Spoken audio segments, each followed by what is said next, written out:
अभी अभी मालूम हुआ है कि सूबाई दारुल हुकूमत लाहौर में पंजाब हुकूमत आटे की कीमतों को कंट्रोल करने में मुकम्मल तौर पर नाकाम हो गई है।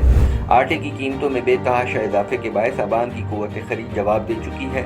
आटे के 10 किलोग्राम थैले की कीमत में 150 रुपये तक इजाफे ने आवाम की कमर तोड़ कर रख दी है।